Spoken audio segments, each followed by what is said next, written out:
Frankie, ce faci tu acolo? Fanta, la mă în pizdă.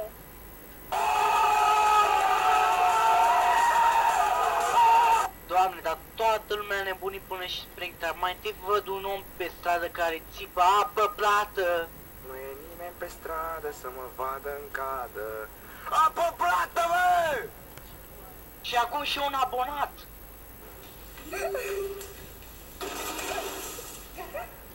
În fine, Foxy unde este? Foxy e la petrecere cu băutură și gagici. Din nou?